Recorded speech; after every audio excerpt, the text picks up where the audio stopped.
D4 ကနေ D2 ကိုပြောင်းမဲ့ကျောင်းသားတွေကျောင်းကြီးမမားချင်ရင်ဒီဗီဒီယိုလေးကိုစက်ကြည့်ပေးပါဟုတ်ပြီကိုရီးယား D4 ကိုရီးယား language program သင်တဲ့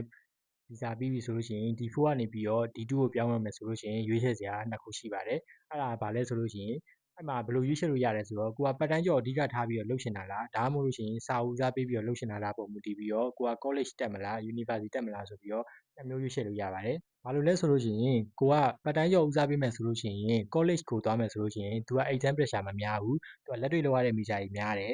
နောက်လို့ရှိရင်ကျောင်းတရက်ကလည်းတစ်ပတ်မှာတရက်နှစ်ရက်ပဲရှိတာဖြစ်တဲ့အတွက်ကြောင့်ကိုရီးယားစကားကိုတားမရသေးရဆိုရင်တော့မှဒီ college တွေကိုဒီ4ကနေပြီးတော့ဒီ2ကိုပြောင်းမယ်ဆိုလို့ရှိရင်အဆင်ပြေနိုင်ပါတယ်နောက်ပြီးတော့ဒီ college တွေကကျောင်းပြီးလို့ရှိရင်အလုံးနဲ့ရှိပြီးသားကျောင်းတွေများတဲ့အတွက်ကြောင့်လည်းဒီမှာဟိုပေါ့ပါနဲ့အချိန်ပိုင်းလို့ကိုဖိလုပ်မယ် college တက်ရင်နဲ့ဒီ college တက်ရင်နဲ့အချိန်ပိုင်းလို့ကိုဖိလုပ်မယ်နောက်ပြီးလို့ရှိရင် exam pressure လည်းမများချင်ဘူးဆိုလို့ရှိရင်တော့ဒီ college တွေတက်တာတော့အဆင်ပြေပါတယ်ဒီ college တွေမှာဆိုလို့ရှိရင်နိုင်ငံခြားသားတွေပဲတက်တာများတဲ့အတွက်ကြောင့်ဒီကိုရီးယားစာကိုကတားမရဘူးဆိုလို့ရှိရင်တော့မှ college တက်မယ်ဆိုလို့ရှိရင်အဆင်ပြေပါတယ် college ကတော့ကိုကတက်တက်လေးနဲ့အချိန်ပိုင်းလို့ကိုဖိလုပ်မယ်စာအုပ် exam pressure မများချင်ဘူးစာရေးတားမလုပ်ချင်ဘူးဆိုတဲ့လူတွေအတွက်ကတော့ college နဲ့တော်လေးကိုတင်တော့ပါတယ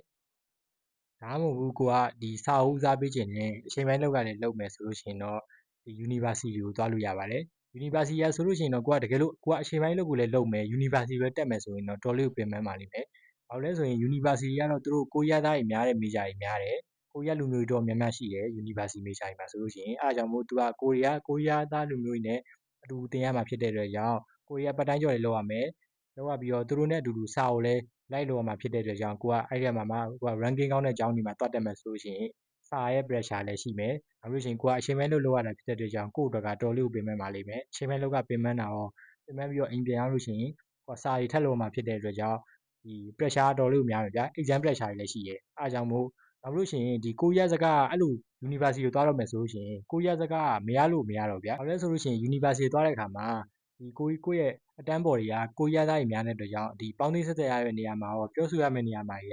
ဒီကိုရီးယားစကားတော်တော်လေးကိုလိုအပ်တာဖြစ်တဲ့အတွက်ကြောင့်ဒီကိုရီးယားစကားလိုအပ်ချက်က university သွားမယ်ဆိုလို့ရှိရင်တော်တော်လေးကိုလိုအပ်လာမှာဖြစ်ပါတယ်နောက်ပြီးတော့တက္ကသိုလ်ရဲ့ကျောင်းတက်ရက်တွေကတစ်ပတ်မှာ4ရက်5ရက်ရှိတာဖြစ်တဲ့အတွက်ကြောင့်ကိုကအချိန်ပိုင်းလောက်ကိုအားထားခြင်းတဲ့လူတွေအတွက်ဆိုလို့ရှိရင်တော့ဒီ university သွားတာတော့အဆင်ပြေမှာမဟုတ်ပါဘူးဒီ university ကသူတို့ကဒီစာတွေလောက်ရတယ်ဒီ project တွေစာတမ်းတွေနဲ့သူကအဲ့လိုစာဘက်ကိုပဲတေချာဦးစားပေးပြီးသွားတာဖြစ်တဲ့အတွက်ကြောင့်ကိုရီးယားပတ်တိုင်းကျော်လုပ်မယ်ဆိုလို့ရှိရင်တော့တော်တော်ကြီးကို pressure များပြီးတော့ပြင်မဲ့ပါလိမ့်မယ်အဲဒါကြောင့်မို့တချို့ကျောင်းသားတွေဆိုလို့ရှိရင်ဒီ university rank ကောင်းတဲ့ကျောင်းတွေကိုတွားပြီးတော့မှလုံးလုံး semester တစ်ခုလောက်တက်ပြီးတော့မှလုံးလုံးစာမလိုက်နိုင်လို့ဒီစာလို့ရတာဗျာဒီပတ်တိုင်းကျော်တွေကိုရီးယားနိုင်ငံသားတွေဖြစ်တဲ့အတွက်ကြောင့်ဒီကိုလာပြီးတော့ပတ်တိုင်းကျော်တွေလုပ်ပြီးတော့ကျောင်းကြီးတွေချတယ်ဒီနေထိုင်စိတ်တွေပါကိုယ့်အနေကိုဖြည့်ရှင်းရတဲ့အတွက်ကြောင့်ဒီပတ်တိုင်းကျော်လေးလောက်ရတယ်ဒီ university ကရှိတဲ့ exam pressure တွေစာလောက်ရတာတွေများတဲ့အတွက်ကြောင့်တချို့ကျောင်းသားတွေဆိုလို့ရှိရင် university သွားပြီးတော့ဒီ semester တစ်ခုလောက်တက်ပြီးတော့မှဒီ college ဘက်တွေကိုပြောင်းနေတဲ့ကျောင်းသားတွေလည်းရှိပါတယ်အဲ့ဒါဆိုလို့ရှိရင်ဒီ university အထက်ကို college တွေကပို့ပြီးတော့ကောင်းတာလားဆိုတော့အဲ့လိုမဟုတ်ပါဘူးကိုကဘယ်လောက်ထိပေးဆက်ခဲ့လဲဘယ်လောက်ထိပေးဆက်နိုင်တဲ့ပုံမူတည်ပြီးတော့ကိုရရဲ့ result တွေကလည်းအများကြီးကွာပါတယ် college တွေကဒီအသက်မွေးဝမ်းကျောင်းတွေဖြစ်တဲ့အတွက်ကြောင့်ဒီ degree ပဲပေးနိုင်တာဖြစ်ပါတယ်ဒီ university တွေကတော့သူတို့က bachelor ပေးနိုင်ပါတယ်ဒီ university ပြီးလို့ရှိရင်ဒီကနေပြီးတော့ master တွေ PhD တွေထိဆက်သွားလို့ရပါတယ်အဲ့ဒါဆိုလို့ရှိရင်ကိုရီးယားဒီဘက်မှာ visa အတွက်ကိုလို့ရှိရင်လည်းကိုရီးယား chance တွေအများကြီးရှိပါတယ်အဲ့ဒါကြောင့်မို့ကိုရီးယားဘယ်လောက်ထိပေးဆက်ခဲ့တယ်ဘယ်လောက်ထိစူးစမ်းခဲ့တယ်ဆိုတာမူတည်ပြီးတော့ဒီ university နဲ့ college ကတော့ဒီ result တွေကတော့အများကြီးကွာချက်တွေရှိပါတယ်မြန်မာကျောင်းသားအများစု view site ကြတဲ့ rank ကျောင်းတွေရဲ့ rank အကြောင်းကိုကျွန်တော်ပြပါမယ်ဒီ college နဲ့ university နဲ့ကိုတွားပြီးတော့ rank ကိုတွားပြီးတော့ရှင်းလို့မရပါဘူး college တွေရဲ့သတ်မှတ်တဲ့စံနှုန်းတွေက college တွေဒီကျောင်းဒီ college ကကောင်းမကောင်းကိုဘယ်လိုသတ်မှတ်လဲဆိုလို့ရှိရင်ဒီ college ပြီးလို့ရှိရင်ဘယ်လိုအလုပ်ကိုင်နဲ့ဘယ်လောက်ထိရှိတ်ဆက်တယ်ဒီ college ပြီးလို့ရှိရင်ဒီ college ပြီးရဲ့ကျောင်းသားတွေရဲ့ဘယ်လောက်ပါဆန်ကအလုပ်ကိုင်ရတယ်ဆိုတာမူတည်ပြီးတော့ college တွေရဲ့စံနှုန်းကသတ်မှတ်ပါတယ် university ရဲ့စံနှုန်းကတော့ဒီကိုရီးယားနိုင်ငံမှာဘယ်လောက်ဝင်တယ်ဘယ်လောက်ဘယ်နှစ်ဘက်လောက်ရှိတ်တယ်ဘယ်လိုရှိတယ်ဆိုတာမူတည်ပြီးတော့သူတို့ကစာဦးစားပေးရဲ့ကျောင်းတွေဖြစ်တဲ့အတွက်ကြောင့် university ဖြစ်တဲ့အတွက်ကြောင့်ဒီလို university ရဲ့ rank တွေက university ရှင်းမဲ့ရှင်ကြဖြစ်ပါတယ် college တွေရဲ့သတ်မှတ်နှုန်းကကြတော့သူကအလုပ်ကိုင်ဘယ်လောက်ရှိတ်ထားတယ်အလုပ်ကိုင်တွေဘယ်လိုရှိတ်ထားတယ်အလုပ်ကိုင်တွေဘယ်လောက်ရတယ်ပေါ်မှာမူတည်ပြီးတော့ရှင်မြန်ရတာဖြစ်ပြီးတော့ university ရဲ့ rank ဆိုလို့ရှိရင်ဒီကိုရီးယားမှာဘယ်လောက်ထိ rank ရှိတ်တယ်ပါတယ်ပေါ်မူတည်ပြီးတော့သူတို့ကစာဦးစားပေးပြီးတော့တွားတဲ့ line တွေဖြစ်တဲ့အတွက်ကြောင့်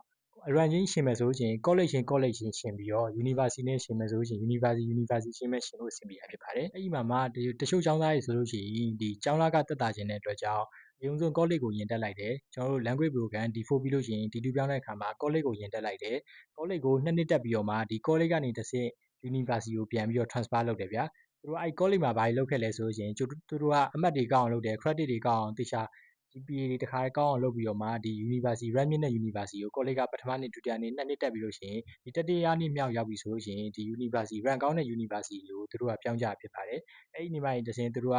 ဒီ Bachelor ပြီးလို့ရှိရင်ဒီ Master PhD ဆက်သွားကြတဲ့အကြောင်းသားတွေလည်းရှိပါတယ်နောက်ပြီးတော့ဒီ college ကိုပြောင်းကြမဲ့လူတွေအတွက်ဘယ်လို college တွေကိုမြန်မာကျောင်းသားအများစုပြောင်းနေရဲဆိုတာကိုကျွန်တော် list လေးကိုကျွန်တော်ဒီဘက်ဗီဒီယိုလေးမှာဒီဘက်ထဲမှာထည့်ပေးထားပါမယ်ကျွန်တော်တို့ရဆိုင်လူ agency ကအမတွေရဲ့ပြပြချက်အရဆိုလို့ရှိရင်ဒီကျွန်တော်ပြထားတဲ့ကျောင်း list တွေထဲကနေပြီးတော့ဒီ D4 ကနေပြီးတော့ D2 ကိုပြောင်းမယ်ဆိုလို့ရှိရင်သူတို့က agency ကမယူရနဲ့ပြောင်းပေးရဆိုပြီးတော့သိရပါတယ်ဒီစာရွက်ကြီးတော့ပဲကိုကပေးရမှာဖြစ်ပါတယ်ဒီဗီဒီယိုလေးက D4 ကနေပြီးတော့ D2 ကိုပြောင်းတဲ့အခါမှာကိုက college တက်ရမလား University တက်ရမလားဆိုပြီးတော့စဉ်းစားခက်နေတဲ့အကြောင်းသားတွေအတွက်အကျိုးရှိမယ်လို့ကျွန်တော်ယုံကြည်ပါတယ်နောက်ထပ်ဒီမှာလည်းကျွန်တော်ဒီလိုမျိုးကိုရီးယားနဲ့ပတ်သက်တဲ့ visa အကြောင်းအရာတွေကိုရီးယားနဲ့ပတ်သက်တဲ့ college တွေ University အကြောင်းအရာတွေကိုကျွန်တော်ကောင်တွေကတင်ပေးမှဖြစ်လို့ဒီလိုကျောင်းသားတွေအတွက်အကျိုးရှိတဲ့ blog တွေလည်းပဲကျွန်တော်ဖန်တီးပြီးတော့ပြန်လာခဲ့ပါမယ်အားကြောင့်မို့ကျွန်တော်ကောင်တွေကို like and follow လုပ်ထားပေးကြပါအားလုံး bye bye ပါ see you